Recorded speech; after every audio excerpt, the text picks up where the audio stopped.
Fin ಫ್ಯಾಕ್ಟ್ಸ್ಗೆ ತಮಗೆಲ್ಲರಿಗೂ ಸ್ವಾಗತ. ಗುರುವಾರ ಸೆನ್ಸೆಕ್ಸ್ನಲ್ಲಿ ಎಕ್ಸ್ಪೈರಿ ಇದ್ದಂಥ ದಿನ ಯಾವ ರೀತಿಯಾಗಿತ್ತು ಮಾರ್ಕೆಟು, ನಾಳೆ ವಾರದ ಕೊನೆ ಯಾವ ರೀತಿಯಾಗಿ ಮಾಡ್ತಾ ಹೋಗ್ಬೋದು ಅಂತ ನೋಡ್ತಾ ಹೋಗೋಣ. ಇವತ್ತಿನ ಟಾಪ್ ಲೂಸರ್ ಅಂತ ನೋಡೋದಾದರೆ ಝೊಮ್ಯಾಟೊ ಅಂತ ಕಾಣಿಸುತ್ತೆ. 2.83% ಕರೆಕ್ಷನ್ ಬಂದಿದೆ. SBI ಲೈಫಲ್ಲೂ ಕೂಡ 2.37% ಕರೆಕ್ಷನ್ ಬಂದಿತ್ತು.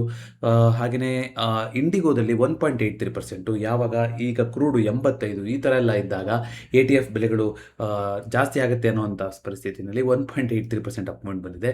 ಹಾಗೆಯೇ Wipro, HCL tech, Wipro results ಇತ್ತು, ಒಳ್ಳೆ ರಿಸಲ್ಟ್ಸ್ನೇ ಬಂದಿದೆ.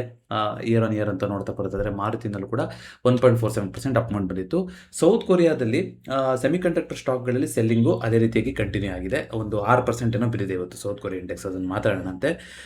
ಇಂಡಿಯನ್ ಮಾರ್ಕೆಟಿಗೆ ಏನು ಹೆಲ್ಪ್ ಆಗ್ತಾ ಇದೆ ಅಂದರೆ, ಒಂದು ಇನ್ಫ್ಲೇಷನ್ ಸ್ವಲ್ಪ ಸಾಫ್ಟ್ ಆಗಿ ಬಂತಲ್ಲ, ಸೊ ಇದು ಸ್ವಲ್ಪ IT ಕಂಪ್ನಿಗಳಿಗೆ ಹೆಲ್ಪ್ ಆಗ್ತದೆ. ಯಾಕೆಂದರೆ US ಬಾಂಡ್ ಮಾರ್ಕೆಟ್ ಈಲ್ಡ್ ಎಲ್ಲ ಕೆಳಗಡೆ ಬಿದ್ದೋಗಿದೆ. 10 ಇಯರ್ ಈಲ್ಡ್ ಎಲ್ಲ ಇವಾಗ 4.5% ಬಂದಿದೆ. ಜೊತೆಗೆ ಟೆಕ್ ಸ್ಟಾಕ್ಗಳಲ್ಲೂ ಸ್ವಲ್ಪ ರ್ಯಾಲಿ ಬಂತು ಅಲ್ಲೂ ಕೂಡ. ಅಂದರೆ ಆ್ಯಪಲಲ್ಲಿ, ಅಮೆಝಾನಲ್ಲಿ ಎಲ್ಲ ಒಂದು 4%, 3% ಅಪ್ಮೌಂಟ್ ಬಂದಿದೆ. ಸೊ ಏಷ್ಯನ್ ಮಾರ್ಕೆಟಲ್ಲಿ ಸೆಮಿಕಂಡಕ್ಟರ್ ರಿಲೇಟೆಡ್ ಸ್ಟಾಕ್ಸ್ಗಳು ವೀಕ್ ಆಗೇ ಇದೆ.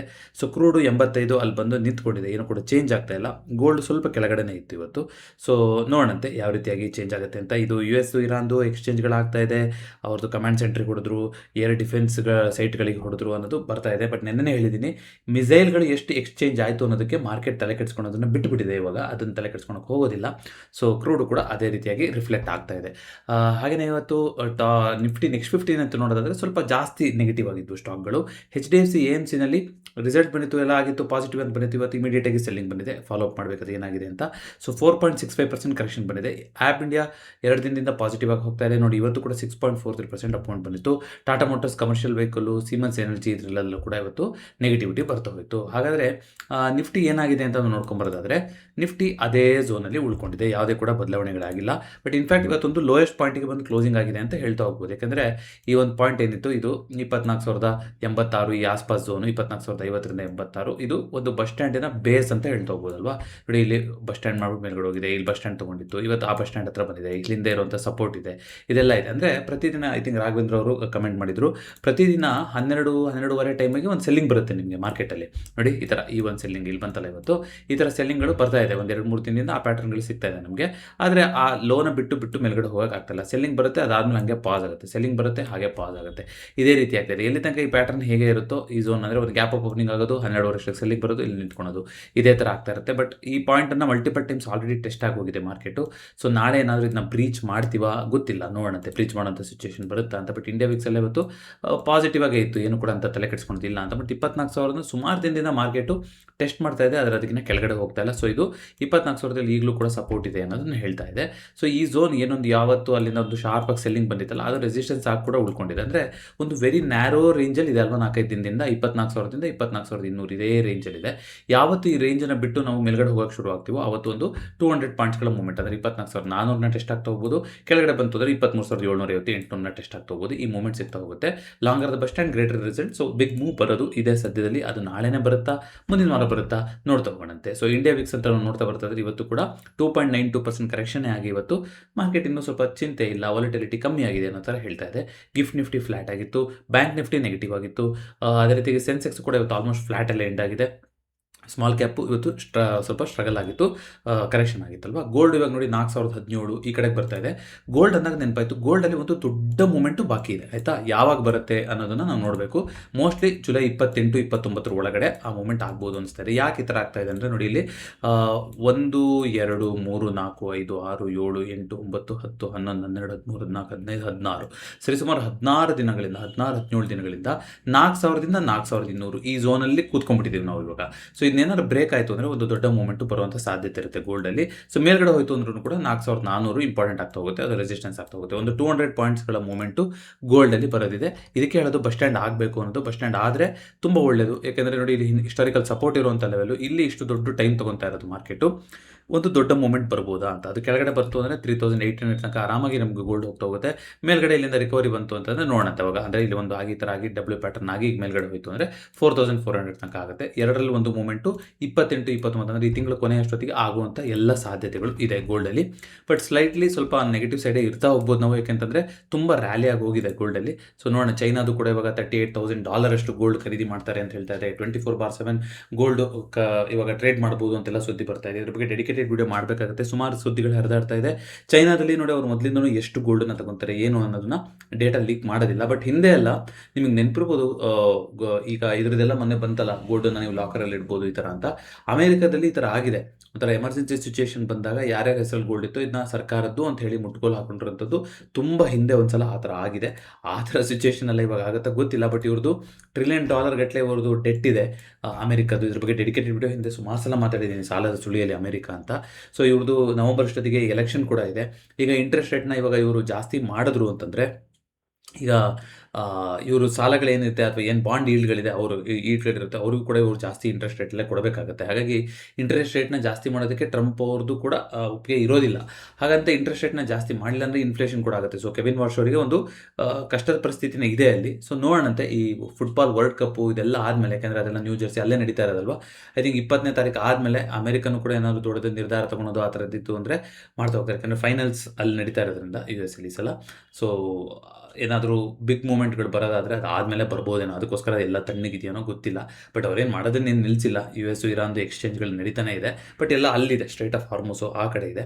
ಸೊ ನೋಡೋಣಂತೆ. ಅದೇ ರೀತಿಯಾಗಿ ನ್ಯಾಚುರಲ್ ಗ್ಯಾಸು ಮೊನ್ನೆ ಕೂಡ ಹೇಳಿದ್ದೆ ನೋಡಿ, ಒಂದೇ ರೇಂಜಲ್ಲಿರುತ್ತೆ ಅಂತ. ಅದು ಒಂದೇ ರೇಂಜಲ್ಲಿರುತ್ತೆ. ಸೆನ್ಸೆಕ್ಸಲ್ಲಿ ಇವತ್ತು ಎಕ್ಸ್ಪೈರಿ ಇತ್ತು, ಇವತ್ತು ಸೇಮ್ ಫ್ಲ್ಯಾಟ್. ಇದು ಕೂಡ ನಿಫ್ಟಿ ಥರ ಯಾವುದೋ ಒಂದು ಬೌಂಡ್ರಿ ಇದೆಯೋ ಅದೇ ಪ್ಯಾಟರ್ನ್. ನಿಮಗೆ ನಿಫ್ಟಿ ಮಾತಾಡಿದ್ರೆ ಸೆನ್ಸೆಕ್ಸ್ ಮಾತಾಡೋದೇ ಬೇಡ. ನಿಫ್ಟಿನಲ್ಲಿ ಏನು ಮಾತಾಡಿರ್ತೀವೋ ಅದನ್ನ ಬಂದು ಇಲ್ಲೂ ನೀವು ನೋಡ್ಕೊತ ಹೋಗ್ಬೋದು. ಜಸ್ಟ್ ಒಂದು ಲೆವೆಲ್ಸ್ಗಳು ಬೇರೆ ಆಗುತ್ತೆ ಬಿಟ್ಟರೆ ಪ್ಯಾಟರ್ನ್ ಆಲ್ಮೋಸ್ಟ್ ಸೇಮೇ ಇರುತ್ತೆ ಸೆನ್ಸೆಕ್ಸ್ ನಿಫ್ಟಿದು. ಹಾಗಾಗಿ ಸೆನ್ಸೆಕ್ಸ್ನ ಮತ್ತೆ ಮಾತಾಡಲ್ಲ ನಮ್ಮ ಚಾನಲಲ್ಲಿ. ಹಾಗೆಯೇ ಇವತ್ತು USD INR ಅಂತ ನೋಡೋದಾದರೆ $96.33 ಪ್ರತಿದಿನ ಮೇಲ್ಗಡೆ ಹೋಗ್ತಾನೆ ಇದೆ. ಇದು ಬ್ಯಾಂಕ್ ನಿಫ್ಟಿಗೆ ತುಂಬ ಕೆಟ್ಟದಿದ್ದು. ಅದಕ್ಕೆ ಇವತ್ತು ನೋಡಿ ಬ್ಯಾಂಕ್ ನಿಫ್ಟಿ ಕೂಡ ರಿಯಾಕ್ಟ್ ಮಾಡಿದೆ. ಇದು ಹೀಗೆ ಆಯಿತು, ಮೇಲ್ಗಡೆ ಹೋಯಿತು, 100 ಕಡೆ ಹೋಯಿತು ಅಂದರೆ ಬ್ಯಾಂಕ್ ನಿಫ್ಟಿನಲ್ಲಿ ಸ್ಟ್ರಗಲ್ ಆಗ್ತಾ ಹೋಗುತ್ತೆ. ಬ್ಯಾಂಕ್ ನಿಫ್ಟಿನಲ್ಲಿ ಒಂದು ಕರೆಕ್ಷನ್ ಬರ್ತಾ ಹೋಗುತ್ತೆ. ಬ್ಯಾಂಕ್ ನಿಫ್ಟಿ ಸುಮಾರು ದಿನ ಆಗಿದೆ ಮಾತಾಡ್ದಲ್ಲೇ. ನೋಡಿ ಬ್ಯಾಂಕ್ ನಿಫ್ಟಿನಲ್ಲೂ ಕೂಡ ಒಂದು ದೊಡ್ಡ ಮೂಮೆಂಟು ಬರೋದು ಬಾಕಿ ಇದೆ. ಯಾಕೆ, ಒಂದು ದೊಡ್ಡ ಬಸ್ ಸ್ಟ್ಯಾಂಡ್ನ ಮಾಡ್ಕೊಂಡು ಕೂತ್ಕೊಂಡಿದೆ ಬ್ಯಾಂಕ್ ನಿಫ್ಟಿ. ಸೊ ಇದು ಒಂದು ಇಂಪಾರ್ಟೆಂಟ್ ಹಿಂದ್ಗಡೆ ಇರುವಂಥ ಒಂದು ಆಲ್ಮೋಸ್ಟ್ ಈ ಝೋನಲ್ಲಿ ಅಂದರೆ ನಿಮ್ಗೊಂದು ರೆಸಿಸ್ಟೆನ್ಸ್ ಪಾಯಿಂಟ್ ಕೂಡ 59,000 ಈ ಝೋನ್ ಅಲ್ವಾ, ಅಲ್ಲಿ ಬಂದು ಒಂದು ಬಸ್ ಸ್ಟ್ಯಾಂಡ್ನ ಮಾಡ್ತಾ ಇದೆ. ಇಲ್ಲಿಂದ ಫಾಲ್ ಬರುತ್ತಾ ಬ್ಯಾಂಕ್ ನಿಫ್ಟಿನಲ್ಲಿ ನೋಡಬೇಕು. ಬಟ್ ದೊಡ್ಡ ಬಸ್ ಸ್ಟ್ಯಾಂಡ್ ಆಗಿದೆ. ಬ್ಯಾಂಕ್ ನಿಫ್ಟಿ ಕೂಡ ಒಂದು ದೊಡ್ಡ ಮೂಮೆಂಟಿಗೆ ವೆಯ್ಟ್ ಮಾಡ್ತಾ ಇರುವಂಥದ್ದು ಕಾಣಿಸ್ತಾ ಇದೆ ಇಲ್ಲಿ. ಹಾಗೆಯೇ ಸಿಲ್ವರು 2,18,000 ಬಂದಿದೆ, 56 ಬಂದಿದೆ ಇವತ್ತು ಸಿಲ್ವರಲ್ಲಿ. ಆ್ಯಕ್ಚುಲಿ ಕರೆಕ್ಷನ್ ಆಗಿ ನೋಡಿ ಹೊಸ ಲೋನೇ ಮಾಡಿಬಿಟ್ಟಿದೆ ಇವತ್ತು ಸಿಲ್ವರು. ಸೊ 53, 50, 48 ಈ ಕಡೆಗೆ ಹೋಗುತ್ತಾ ನೋಡಬೇಕು ಸಿಲ್ವರು.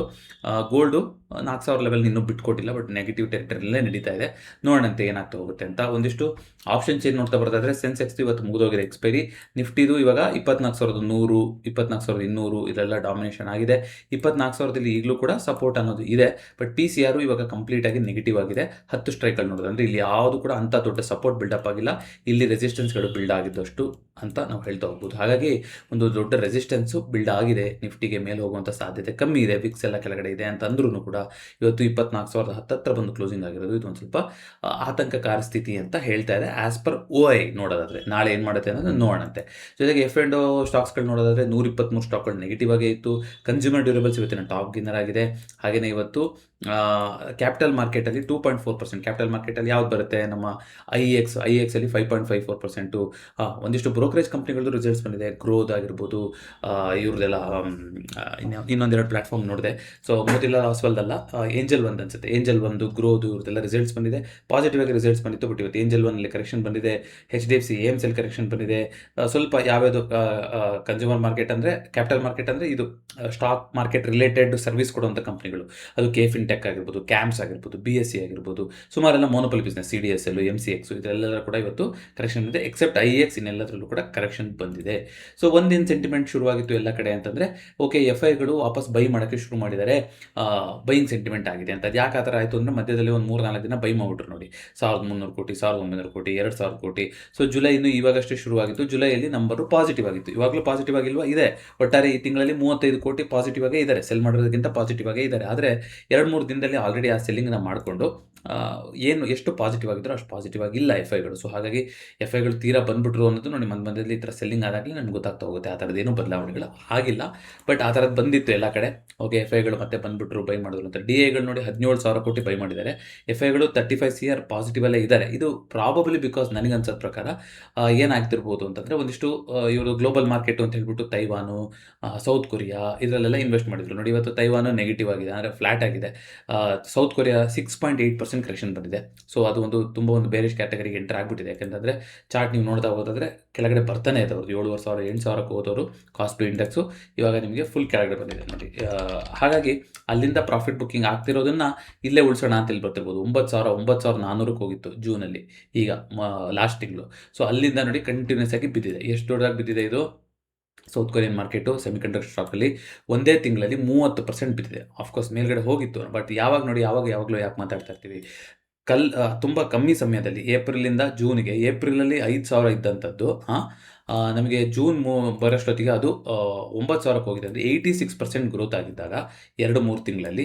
ಸೊ ಒಂದು ತಿಂಗಳಲ್ಲಿ 29% ಬೀಳುವಂಥದ್ದು ಏನೂ ಆಶ್ಚರ್ಯ ಇಲ್ಲ. ಅದಕ್ಕೋಸ್ಕರನೇ ಹೇಳುವಂಥದ್ದು ಮಾರ್ಕೆಟ್ ರಿಟರ್ನ್ಸ್ನ ಕೊಡಬೇಕು, ರಿಯಾಕ್ಟ್ ಮಾಡಬೇಕು, ಆದರೆ ನಿಧಾನಾಗೆ ಹಂತವಾಗಿ ಮಾಡ್ತಾ ಹೋಗಬೇಕು. ಬಟ್ ನೀವು ನೋಡ್ತಾ ಬರೋದಾದ್ರೆ 2025ರಲ್ಲಿ 4,000 ಇದ್ದಂಥದ್ದು 2026 ಅಷ್ಟೊತ್ತಿಗೆ ನಮಗೆ 9,200ಕ್ಕೆ ಹೋಗಿದೆ. ಅಷ್ಟೊಂದು ದೊಡ್ಡ ರ್ಯಾಲಿ ಆಗಿದೆ. ಅಂದರೆ ಕರೆಕ್ಷನ್ಗಳು ಬಂದಾಗಲೂ ಕೂಡ ಅದು ಶಾರ್ಪ್ ಆಗೇ ಇರುತ್ತೆ. ಅದು ಸೌತ್ ಕೊರಿಯಾ ಮಾರ್ಕೆಟಲ್ಲಿ ಸೆಮಿಕಂಡಕ್ಟರ್ ಸ್ಟಾಕ್ಸ್ ವಿಚಾರದಲ್ಲಿ ಅದು ಪ್ರೂವ್ ಆಗ್ತಾ ಇದೆ. ಸೊ ಹಾಗಾಗಿ ಈ ದುಡ್ಡು ಒಂದಿಷ್ಟು ಇಲ್ಲಿಗೆ ಬರ್ತಾ ಇರ್ಬೋದೇ ಹೊರತು ಇನ್ನೇನು ಬದಲಾವಣೆಗಳು ಆಗಿರೋ ಥರ ಅನ್ನಿಸ್ತಾ ಇಲ್ಲ. ಸೊ FIDA ಡೇಟಾ ಇನ್ನೂ ಇದರಲ್ಲಿ ಅಪ್ಡೇಟ್ ಆಗಿಲ್ಲ ಸೆನ್ಸಿಬಲಲ್ಲಿ. ನಮ್ಮ ಸ್ಟಾಕ್ ಮೋಜೋದಲ್ಲಿ ನೋಡೋಣಂತೆ. ಸ್ಟಾಕ್ ಮೋಜೋದಲ್ಲಿ ಇಲ್ಲಿ ಕೂಡ ಅಪ್ಡೇಟ್ ಆಗಿಲ್ಲ, ಇನ್ನು FIDA ಡೇಟಾ ಬಂದಿಲ್ಲ. ಬೇಗ ರೆಕಾರ್ಡ್ ಮಾಡ್ತಾ ಇದ್ದೀನಿ ವಿಡಿಯೋ. ಬಟ್ ಇವತ್ತು ಹೋಪ್ಫುಲಿ FIಗಳು ಸೆಲ್ಲಿಂಗೇ ಮಾಡಿದ್ದಾರೆ. 2-3 ದಿನದೂ ಅದನ್ನೇ ಮಾಡ್ತಾ ಇದ್ದಾರೆ. ಇವತ್ತು ಕೂಡ ಅದನ್ನೇ ಮಾಡಿದ್ದಾರೆ ಅಂತ ಅನ್ಸುತ್ತೆ. ಇಂಪಾರ್ಟೆಂಟ್ ಲೆವೆಲಿಗೆ ಬಂದು ಕೂತಿದೆ ನಿಫ್ಟಿ. ಈ ಥರದ್ದು ಆಗಿರಲಿಲ್ಲ ಅಂತಲ್ಲ, ಆಗಿತ್ತು ಹಿಂದೆ, ಆದರೆ ಅದನ್ನು ಬಿಟ್ಕೊಟ್ಟಿರಲಿಲ್ಲ. ಈ ಸಲ ಏನು ಮಾಡುತ್ತೆ ಅನ್ನೋದನ್ನು ನೋಡೋಣ. ಯಾಕಂದರೆ ಇದನ್ನ ಮಲ್ಟಿಪಲ್ ಟೈಪ್ಸ್ ನಾವು ಟೆಸ್ಟ್ ಮಾಡಿಬಿಟ್ಟಿದ್ದೀವಿ ಇವಾಗ ಡೈಲಿ ಕ್ಯಾಂಡಲಲ್ಲಿ ಅಥವಾ 15 ಮಿನಿಟ್ಸಲ್ಲಿ ಅಂತ ನೀವು ನೋಡ್ತಾ ಬರೋದಾದರೆ ನೋಡಿ, ಎಲ್ಲಿ ಇಂಡಿಕೇಶನ್ ಗೊತ್ತಾಗುತ್ತೆ ಅಂದರೆ ನೋಡಿ, ಮೊನ್ನೆ ಒಂದಿನೂ ಕೂಡ ಅದೇ ರೀತಿ ಬಂದು ಕ್ಲೋಸಿಂಗ್ ಆಗಿದ್ವಿ. ಅದಕ್ಕಿಂತ ಹಿಂದೆ ಒಂದು ಸಲ 24,000ಕ್ಕಿಂತ ಕೆಳಗಡೆ ಬಂದು ಕ್ಲೋಸಿಂಗ್ ಆಗಿದ್ವಿ. ಏನಾಯಿತು, ಗ್ಯಾಪ್ ಓಪನಿಂಗ್ ಆಯಿತು, ಮೇಲ್ಗಡೆ ಹೋಗ್ತಾ ಹೋಯಿತು. ಇನ್ನೊಂದು ದಿನ ಮಾರದಿನ ಏನಾಯಿತು, ಗ್ಯಾಪ್ ಡೌನ್ ಓಪನಿಂಗ್ ಆಯಿತು, ಇಮಿಡಿಯೇಟಾಗಿ ನಿಮಗೆ ಫಾಲೋ ಬರ್ತಾ ಹೋಯಿತು. ಅದ್ರ ಮಾರನೇ ದಿನ ಏನಾಯಿತು, ಒಂದು ವೀಕಾಗಿ ಬಂದು ಕ್ಲೋಸಿಂಗ್ ಆಗಿದ್ವಿ, ಮತ್ತೆ ಒಂದು ಗ್ಯಾಪ್ ಓಪನಿಂಗ್ ಆಗಿ ಇಮಿಡಿಯೇಟ್ ಫಸ್ಟ್ ಬಾರಲ್ಲೇ ನಿಮಗೆ ರಿಸಲ್ಟ್ ಕೊಟ್ಬಿಡ್ತು. ಸೊ ಇವತ್ತೇನಾಯಿತು, ಮತ್ತೆ ಆ ಲೆವೆಲಿಂದ ನೆನ್ನೆ ಕೂಡ ಇದ್ರ ಲೆವೆಲ್ ಹತ್ರನೇ ಬಂದು ಕ್ಲೋಸಿಂಗ್ ಆಗಿದ್ವಿ. ಇವತ್ತು ಮೇಲ್ಗಡೆ ಕೊಟ್ಬಿಟ್ಟು ಸೆಕೆಂಡ್ ಹಾಫಲ್ಲಿ ಬಂತು ಹೋಯಿತು. ಸೊ ನಾಳೆನೂ ಕೂಡ ಇದ್ರ ಮೇಲ್ಗಡೆ ಓಪನಿಂಗ್ ಆಯಿತು, ಅಥವಾ ಒಂದು ಓಪನಿಂಗ್ ಆಗಿ ಒಂದು ಇಮಿಡಿಯೇಟಾಗಿ ಮೇಲ್ಗಡೆ ಹೋಯಿತು, ಅಥವಾ ಒಂದು ಗ್ಯಾಪ್ ಡೌನ್ ಓಪನಿಂಗ್ ಆಗಿ ಫಸ್ಟ್ 15 ಮಿನಿಟ್ಸ್ ಕ್ಯಾಂಡಲ್ಲೇ ರಿಕವರಿ ಬಂತು. ಈ ಥರ ಎಲ್ಲ ಬಂತು ಅಂದರೆ ಈ ಹಿಂದೆ ಏನು ಮಾಡಿದೆಯೋ ಪ್ಯಾಟರ್ನು ಅದನ್ನೇ ಅಂತಲೇ ನಾವು ನೋಡ್ಕೊತ ಹೋಗ್ಬೋದು.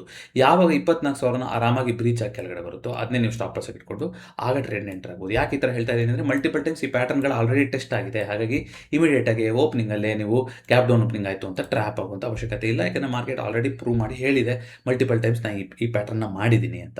ಸೊ ಈ ಥರ ಒಂದು ಕ್ಲಿಯರ್ ಪ್ಯಾಟರ್ನ್ ಇದ್ದಾಗ ಅದನ್ನು ಫಾಲೋ ಮಾಡಿಕೊಂಡು ಟ್ರೇಡ್ ಮಾಡುವಂಥದ್ದು ಸೂಕ್ತ ನಿರ್ಧಾರ ಆಗ್ತಾ ಹೋಗುತ್ತೆ. ಇದಿಷ್ಟು ಇವತ್ತಿನ ಫಿನ್ ಫ್ಯಾಕ್ಟ್ಸ್ ಆಗಿತ್ತು. ಈ ವಿಡಿಯೋ ಇಷ್ಟ ಆಗಿರುತ್ತೆ, ದಯವಿಟ್ಟು ವಿಡಿಯೋನ ಲೈಕ್ ಮಾಡಿ ಹಾಗೂ ಚಾನಲ್ಗೆ ಸಬ್ಸ್ಕ್ರೈಬ್ ಮಾಡಿ. ಸುಮಾರು ವಿಚಾರಗಳು ನಡೀತಾ ಇದೆ. ಒಂದು SIR ಸ್ಪೆಷಲ್ ಇಂಟೆನ್ಸಿವ್ ರಿವಿಷನ್ನು, ಅದು ಯಾರಾದರೂ ಭರ್ತಿ ಮಾಡಿಲ್ಲ ಅಂದರೆ ಐ ಥಿಂಕ್ ರಿವೈಸ್ಡ್ ಎಡಿಷನ್ ಪ್ರಕಾರ 8 ಆಗಸ್ಟ್ ತನಕ BLO ಅಧಿಕಾರಿಗಳು ಮನೆಗೆ ಬರ್ತಾರೆ ಅಂತ ಬಂದಿದೆ. ಬಟ್ ಆನ್ಲೈನಲ್ಲೇ ಮಾಡೋಕ್ಕೆ ಸಾಧ್ಯ ಆದರೆ ನಿಮಗೆ ತುಂಬ ಒಳ್ಳೆಯದು, ಆನ್ಲೈನಲ್ಲಿ ಮಾಡ್ಕೋಬೋದು. ಹಾಗೆಯೇ ITRದು 31 ಒಳಗಡೆ ಫೈಲ್ ಮಾಡಬೇಕು. ಕೊನೆ ವಾರ ತನಕ ದಯವಿಟ್ಟು ಕಾಯ್ಬಿಡಿ, ಈ ವಾರಗಳಲ್ಲೇ ಮುಗಿಸ್ಕೊಳ್ಳಿ. ಆಮೇಲೆ ಪೋರ್ಟಲ್ಗಳು ಕೂಡ ಡೌನ್ ಆಗುವಂಥ ಸಾಧ್ಯತೆ ಇರುತ್ತೆ. ಇನ್ವೆಸ್ಟರ್ಸ್ ಆದರೆ ITR 2, ಟ್ರೇಡರ್ಸ್ ಆದರೆ ITR 3 ಡೆಡಿಕೇಟೆಡ್ ವಿಡಿಯೋ ಹೋದ ವಾರ ಟ್ಯಾಕ್ಸ್ ಫೈಲಿಂಗ್ ಪ್ಲೇಲಿಸ್ಟಲ್ಲಿ ಬಂದಿತ್ತು. ಯಾರಾದರೂ ನೋಡಿಲ್ಲ ಅಂದರೆ ನೋಡ್ತಾ ಹೋಗ್ಬೋದು. ಇದಿಷ್ಟು ಇವತ್ತಿನ ಫಿನ್ ಫ್ಯಾಕ್ಟ್ಸ್ ಆಗಿತ್ತು. ವಿಡಿಯೋ ಇಷ್ಟ ಆಗಿದ್ದರೆ ದಯವಿಟ್ಟು ವಿಡಿಯೋನ ಲೈಕ್ ಮಾಡಿ ಹಾಗೂ ಚಾನಲ್ಗೆ ಸಬ್ಸ್ಕ್ರೈಬ್ ಮಾಡಿ. ಮತ್ತೊಮ್ಮೆ ಭೇಟಿ ಆಗೋಣ. ಎಲ್ಲರಿಗೂ ನಮಸ್ಕಾರ.